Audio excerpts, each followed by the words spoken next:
Udah. Ini udah nih. Udah ready. Jalan kan Pre? Iya. Halo, selamat siang. Halo siang. Baik, sebelum memulai wawancara kita pada siang ini, aku bakal memperkenalkan diri terlebih dahulu. Perkenalkan, nama aku Nadia Syeda Rahmi, mahasiswi D3 Sistem Informasi Telkom University. Nah, tujuan aku untuk mewawancara pemenuhan salah satu mata kuliah. Nah, untuk kakaknya bisa memperkenalkan diri terlebih dahulu. Oke, aku kenalin dulu ya. Aku Noval Prasetya, mahasiswa Telkom University D3 Sistem Informasi. Oke, sekarang kita lanjut langsung ke pertanyaan aja ya. Oke. Nah, untuk Noval, boleh cerita sedikit gak sekarang kamu itu pernah ngajar di mana atau pernah jadi asprak apa gitu? Kalau ngajar sih pernah. Waktu itu pas SMK aku pernah ngajar di Sekolah Internasional Mekah. Nah, itu waktu aku backpacker ke Mekah, aku tuh sempet dapat kesempatan buat ngajar di Sekolah Internasional Mekah. Nah, itu aku ngajar anak-anak Indonesia yang tinggal di Mekah di sana. Gitu. Oh, oke. Awal kamu bisa ngajar itu dari hal apa gitu? Kamu yang daftar atau ditawarin? Kalau ini sih aku karena kayaknya itu kerjasama antara sekolah aku sama ini sih, sama Sekolah Internasional Mekahnya. Jadi emang udah kerjasama dan jadinya aku tuh diberi kesempatan gitu buat ngajar di sana. Jadi kayak ditawarkan gitu nggak sih? Ya, jadi kerjasama mereka juga sih kayaknya. Oke. Next questionnya, kalau lagi bantu ngajar gitu, kamu biasanya pakai alat apa aja? Kamu menggunakan laptop, tablet, atau cukup papan tulis dan spidol saja? Kalau ngajar sih untuk persiapannya, kan aku waktu itu ngajar ngebuat website gitu. Nah, untuk persiapannya ya mungkin karena website dan ngoding juga jadi ya kayak VS Code gitulah dan laptop aja. Cuman kalau buat ngejelasin tuh biasanya karena kemarin itu juga online, jadi aku pakai tools Figma buat penjelasannya kayak buat papan tulisnya gitu. Soalnya kalau ngejelasin secara omongan itu kan susah ya. Jadi aku perlu papan tulis yang buat nggambarin lah. Nah, aku pakai tools Figma buat ngejelasinnya. Biasanya sih gitu. Oke. Next, menurut kamu nih, tantangan yang paling seru saat ngajar itu apa? Ngadepin siswanya kah? Atau pas kamu lagi menyusun materi untuk siswanya?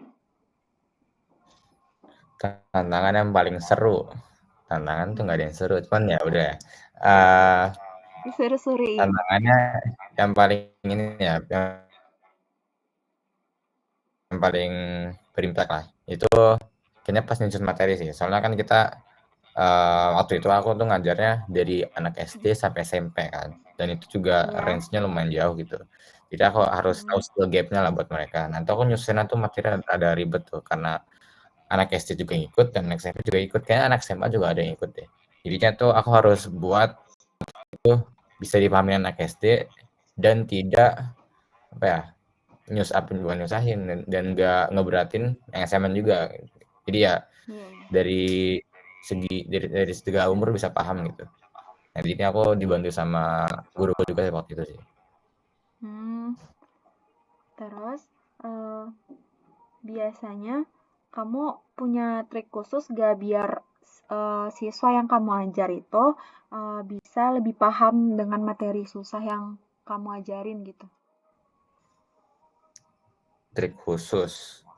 Sebenarnya kalau aku ngajar sih langsung aja straightforward banget ya. Ngejelasin mesti ya kalau ada pertanyaan ya dijawab. Mungkin cara biar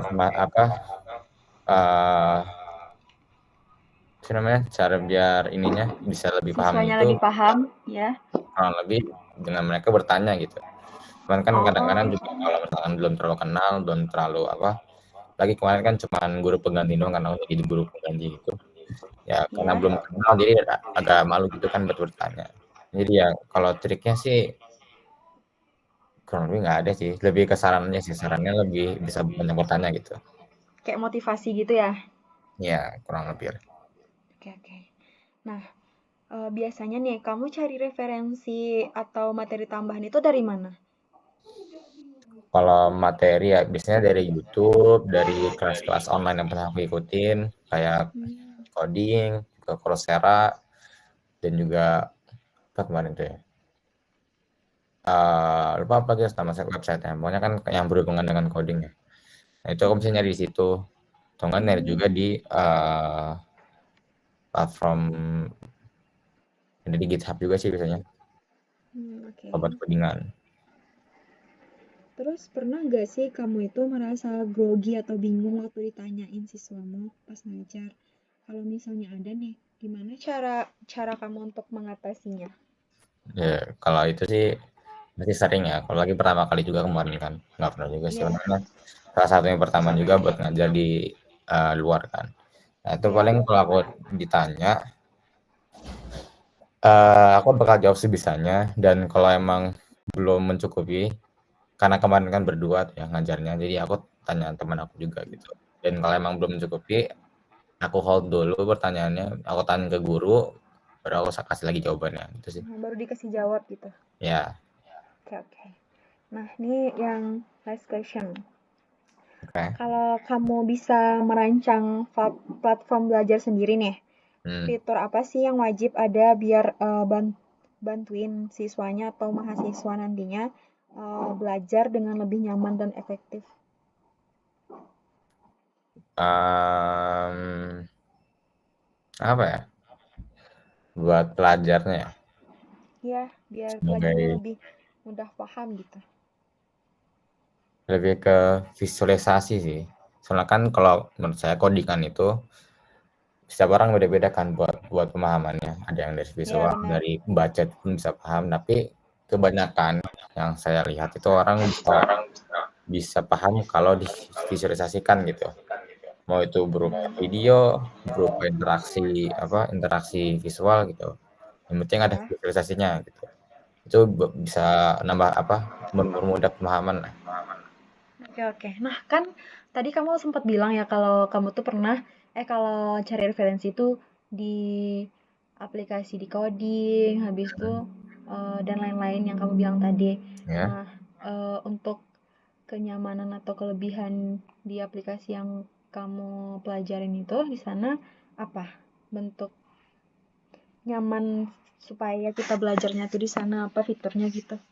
kalau di coding kan emang di coding itu kan emang buat course online ya, mereka udah siapin Ya, sedemikian kurikulumnya gitu, udah lengkap lah ya. ya. Jadi bisa jadi Mm. referensi. Kalau dari YouTube itu kayak lebih ke apa namanya, telitinya. Jadi kalau misalkan di decoding udah ada seluruh kurikulumnya itu kalau dari YouTube aku bisa nyari referensi buat satu singular singular materi gitu loh, kayak yang lebih mendalam gitu.